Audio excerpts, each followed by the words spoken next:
Hello friends, कैसे हैं आप सब। I hope you all are very well. BPSC point पे आज हम लोग देखने वाले हैं 8 भारतीय नौसेना के पूर्व अधिकारी थे जिनके लिए कतर में मौत की सजा का ऐलान किया गया है।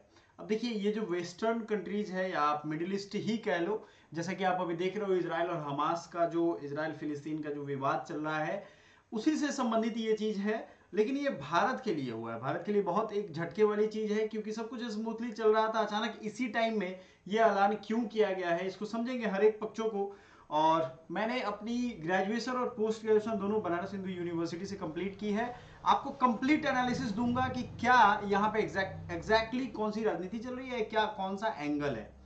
ठीक है, तो चलिए पहले न्यूज को एक पल में जल्दी से देख लेते हैं कि एक्चुअली हुआ क्या है, क्यों ऐसा किया गया है। ठीक है, अगर इसको हम लोग ठीक से देखेंगे तो कतर में 8 भारतीयों को मौत की सजा सुनाई गई है। गुरुवार को जेल में बंद है 8 भारतीय। ये सब चीजें तो आप देख रहे हो। इसमें क्या कर रहे थे और क्यों ये जेल में बंद थे, इसका कारण समझिए। दरअसल कतर की अदालत में जिन 8 भारतीयों को मौत की सजा सुनाई गई है वे सभी भारतीय नौसेना के पूर्व अधिकारी रह चुके हैं। और ये 8 नौसेना के पूर्व अधिकारी पिछले साल अगस्त 2022 में ही कतर में जेल में बंद किए गए थे। इनका गुनाह क्या था पता नहीं चल पाया है, क्योंकि ये ऐसा गुनाह है कि किसी को बताया नहीं जाता है। ये भी बताएंगे आपको क्यों। इनका एक कंपनी था जिनमें ये काम कर रहे थे आठों। एक निजी कंपनी थी Dahra global technology and consultancy service, के लिए ये काम कर रहे थे। अब इसको समझिए, ये Dahra global technology and consultancy service करता क्या था, ये ट्रेनिंग देता था आर्म्ड फोर्सेस को। कतर के मतलब कतर के जो सिपाही है, सैनिक है, उनको ट्रेनिंग भी देता था, उनके लिए सामान भी बनाता था। और एक ऐसा सबमरीन बनाया जा रहा था जिसके चक्कर में ये सब लोग मतलब आ गए हैं गिरफ्त में। अब इसको समझते हैं एक्चुअली हुआ क्या था। कतर में भारत के राजदूत ने इसी साल 1 अक्टूबर को जेल में इन कर्मियों से मुलाकात की थी। ये तो होता है कि हमारे यहाँ जो काउंसलर एक्सेस कहते हैं। कतर में 8 भारतीयों को मिली मौत की सजा। भारत सरकार बोली हम बेहद स्तब्ध, तलाश रहे कानूनी विकल्प। क्योंकि वो सब देश है ना, वहां फांसी की सजा देना एक आम उपाय है। हमारे देश में फांसी की सजा देना या मौत की सजा देना ये सबसे आखिरी उपाय होता है। सबसे जो हाईएस्ट क्राइम है, पेनल्टी है, वो दिया जाता है। लेकिन इन देशों में, मिडिल ईस्ट में जाओगे आप, सऊदी अरेबिया, आपकी यूएई या इन सब देशों में मौत की सजा अभी भी बरकरार है। ह्यूमैनिटेरियन ऐसा कोई भी उनका लॉ, हमारा लॉ उन पर काम नहीं करेगा क्योंकि उस देश के वो कानून के मतलब अंदर है।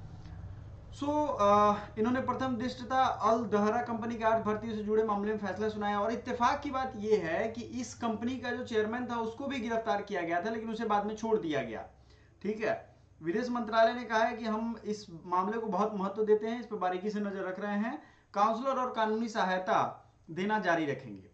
हम फैसले की कतरी जो अधिकारी हैं उनके समक्ष भी उठाएंगे और इसका फिर आगे क्या होगा ये भी हम बताएंगे। देखिए ये कौन कौन है 8 भारतीय, इनका एक बार नाम देख लीजिए। Captain Navjit Singh Gill, Saurabh Vashishth, commander Purnendu Tiwari, captain Virendra Kumar Sharma, Sugunakar Pakala, captain Sanjeev Gupta, commander Amit Nagpal, नाविक गणेश रागेश कतर जेल में बंद है। अब ये किस कंपनी के लिए थे आपने देख लिया है। एक्चुअली हुआ ये था कि इनमें से कई को मिला है हमारा जो ओसीआई का, ओवरसीज सिटीजन ऑफ इंडिया होते हैं, उनके एक अवार्ड होते हैं। अब थोड़ा इसके मैप को समझते हैं। कतर और जो अभी युद्ध चल रही है, इन सब पॉइंट्स को लेकर के मैं थोड़ा कुछ चीज क्लियर आपको कर दूं। कतर को अगर आप देखना चाहो तो आप भी सोचोगे कि ये कतर एक्चुअली है कहां। देखो, मैं आपको बहुत ही बारीकी से समझाता हूं। आई थिंक आपको दिख रहा होगा ये सारा चीज।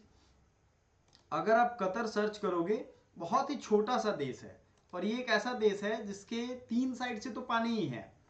ठीक है, आप देखो यहाँ पे मैं थोड़ा छोटा करके दिखाता हूँ आपको, प्यारा सा दिख रहा होगा आपको यहाँ पे कतर। और ये जो कुवैत है ना, ये छोटा सा, सबसे छोटा ये कुवैत ही है, फिर बहरीन यहाँ पे, और ये आपका हो गया कतर। थोड़ा जूम अगर करेंगे तो इतना ही एरिया इसके पास है। ठीक है, कतर की राजधानी भी कतर ही है, मतलब उस जगह का टोटल ये समझ लो कितना बड़ा जगह है। लेकिन इसी में स्पाई करते पकड़े गए थे। यहाँ सबमरीन एक बनाया जा रहा था जो कि अनडिटेक्टेड सबमरीन था। और इन पे आरोप क्या लगा है कि ये जो 8 भारतीय नाविक थे ये इजराइल के लिए जासूसी कर रहे थे। थोड़ा इलॉजिकल है, कोई भारतीय भारतीय के लिए जासूसी करेगा तो समझ में आएगा, लेकिन इन पे आरोप जो है, चूंकि वो आरोप बाहर नहीं निकल पाता, ये इस तरीके के मामलों में बताया नहीं जाता है।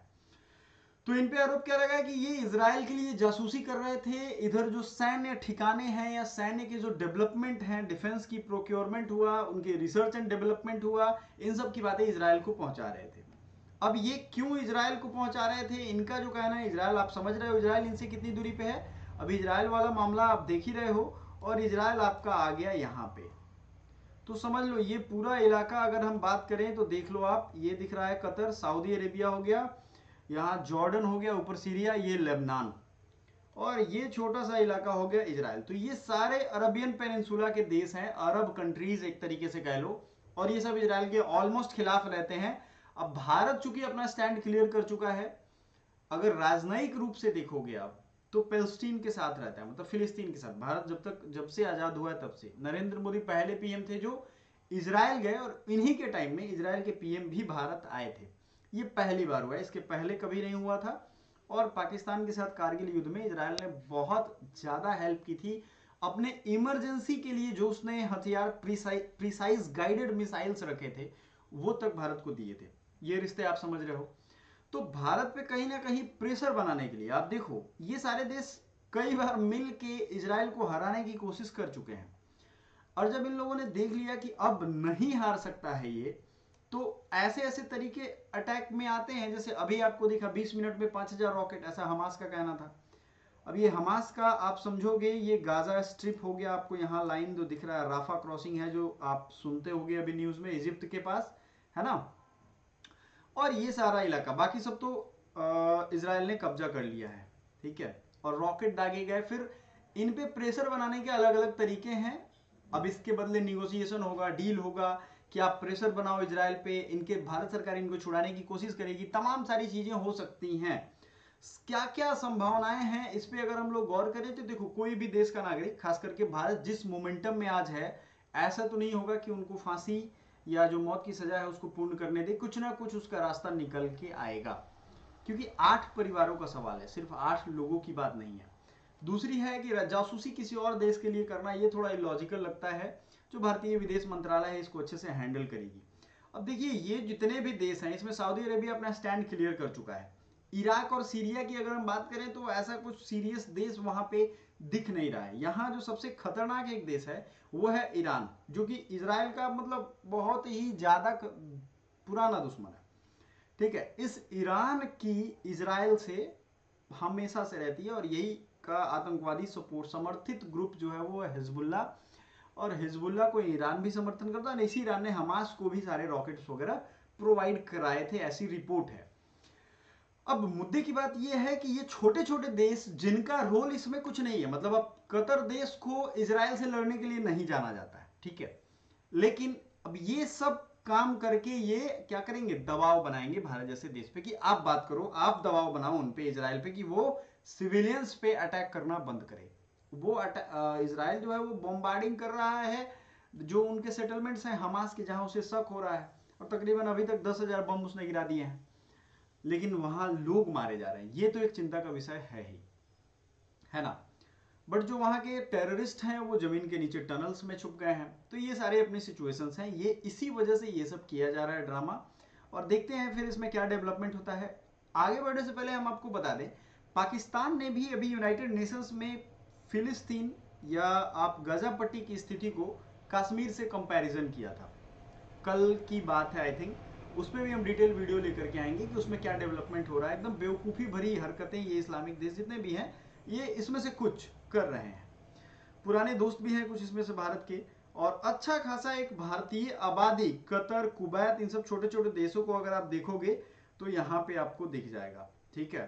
आप ये पोर्ट है सब, मस्कट है, ओमान देश है, यहाँ पे देखो। इधर के देश को भी याद रखना क्योंकि न्यूज में बहुत है तो पूछेगा। कतर, कतर का एक ही लैंड बाउंड्री है किसके साथ, सऊदी अरेबिया के साथ। यूएई ये हो गया, जो दुबई आप जानते हो तो ये हो गया दुबई। ओमान नीचे हो गया, यमन यहाँ हो गया। यमन एकदम अफ्रीका के बगल में है, ठीक है ना। यमन में भी हूथी रिबल्स जो सऊदी अरेबिया के अगेंस्ट में काम करते हैं। ये सऊदी अरेबिया की राजधानी है रियाद। ओमान आपको दिख रहा है जिसकी राजधानी का है मस्कट। अब ये गल्फ ऑफ ओमान है, और यहाँ ठीक है ये जो है स्ट्रेट ऑफ हॉर्मुज है, यहाँ पे ये स्ट्रेट है। देखो आप जब भी एक दो वाटर बॉडीज को कुछ जोड़ेगा तो उसको क्या कहते हैं, अगर आप जूम करोगे तो स्ट्रेट ऑफ हॉर्मुज है, ठीक है। पर्सियन गल्फ है, ये फारस की खाड़ी। तो मोटा मोटी आप आई थिंक बात समझ रहे हो कि इस इलाके का मैप आपको याद होना चाहिए। ईरान दोनों साइड से वाटर एक्सेस है इसको, एक तो इधर फारस की खाड़ी है और आपको हम बता दें इधर तुर्कमेनिस्तान, उज्बेकिस्तान, तुर्की का भी रवैया आपने देखा होगा। तो ये 2 सी साइड हैं, प्लस इजराइल भी आप न्यूज़ में देखते रहो, हम तो यही कहेंगे इजराइल में भी आपको न्यूज़ में देखना ही होगा। ठीक है, सो चलो फिर आगे बढ़ते हैं और हम अपने पॉइंट पे फिर आगे बढ़ने की कोशिश करते हैं कि इसमें क्या क्या होगा। देखो, सबसे जरूरी बात यही है कि ये एक दबाव बनाने की प्रक्रिया है, इसमें पूरी कोशिश की जाएगी कि इनको ये सजा जो है इसको स्टॉप किया जाए, अलग अलग लेवल से इन पे दबाव बनाए जाएंगे। Thank you so much, bye for now.